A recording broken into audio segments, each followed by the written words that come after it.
Hello everyone. For today's video ay isi-share ko sa inyo yung gala namin dito sa Governor Generoso or also known as GovGen. So ito nga pala yung parola guys dito sa GovGen. Napakataas niyan guys oh. Ito yung pinakamataas. Actually hindi namin inakyat itong pinakamataas kasi bagong kalilindol lang ng mga nakaraang mga weeks. Kaya bawal kami umakyat doon sa mga mahahaba. Yung pangalawang ano lang inakyat namin. Pangalawang tower yung inakyat namin. So, kung nasa itaas ka guys, ito yung view na makikita mo. Super ganda yung dagat dito. Nakakapagod umakyat sa tower guys. Kaya lang, doon sa parola, kaya lang, pag akyat mo sa itaas, sobrang nakakamangha. Sobrang amazing yung ganda ng dagat. Ganito yung itsura guys. Akalain mo parang hindi sa Pilipinas yung beauty ng dagat. Andito kami sa itaas ngayon guys. O yan. Almost mga more or less 200 steps yung inakyat namin. So sobrang taas talaga ng hagdanan guys. Nakakalula. Pero pagdating mo sa tuktok, ito yung bubungat sa'yo. Ito yung makikita mo. Sobrang ganda ng dagat. May pagka-blue. Tsaka yan, kung makikita mo guys, nasa baba na talaga yung puno ng niyog. So, as in, mas mahaba pa yung tower kaysa sa puno ng niyog na yan. Actually, first time ko nakarating dito guys. Sobrang amazing talaga yung view. Ayan, nandito tayo. Nandito kami ng mga friendship ko sa itaas ng tower.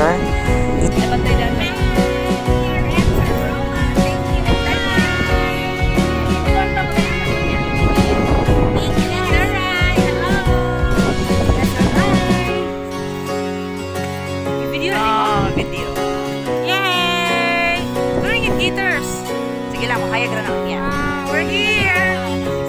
Thank you so much, Lepet, for giving us the SRI benefit.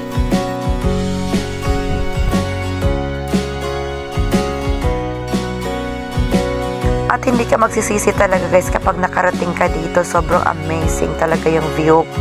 Pang world class yung view, yung beauty ng lugar na to, yung place na ito. Pwede mo talaga siyang ipagmalaki sa ibang bansa. Ayan, at medyo natapilok pa ako kanina dahil sa kabablog. Ayan. So kung gusto niyo pumunta dito guys, malayo talaga siya. Actually malayo siya. 4 hours yung biyahe namin. Pero sulit naman talaga dahil sa ganda ng view dito. Ayan. So picture taking kami dito. Ito yung una naming pinasok na picture taking kami. Posing. So feeling maganda tayo guys. Feeling maganda lang ang peg. So yun talaga aura-aura tayo. Picture para may memories tayo.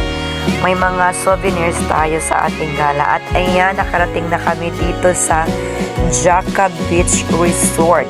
Jaca Beach Resort, yun yung a controversial beach resort dati na nag-viral dito sa Facebook kasi may mga vlogger daw na nagreklamo dito dati.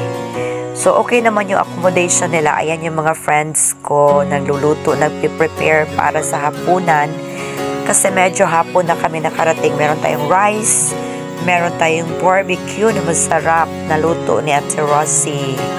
Ayan guys, oh, yan yung barbecue na pork at chicken. Yun yung prepare pang hapunan namin. Ayan, at saka busy yung mga people. Pagkatapos namin maghapunan guys, ayan, ipapakita ko yung ganda ng kanilang White Sand Beach Resort dito sa Jaca. Ayan guys, oh, puting-puti yung buhangin. Merong duyan. At saka kung gusto nyo mag-tent, mag-overnight dito, overnight swimming, pwede rin. Napaka-safe ng lugar na ito. Ayan guys, ayan na tayo. Aura-aura, palakad-lakad, relax sa tapat ng beach. Sa tabi ng dagat at maglalanghap ng presko ng hangin. Fresh na fresh talaga naman ang hangin dito guys. Kasi napaka-safe, napaka-linis ng lugar. Ayan. So, picture muna ang mga girls. So, ayan. Aura-aura. Takbo-takbo sa dagat. Ang peg. Yan yung ating sunrise kinabukasan. So, yun lang guys. Thank you for watching.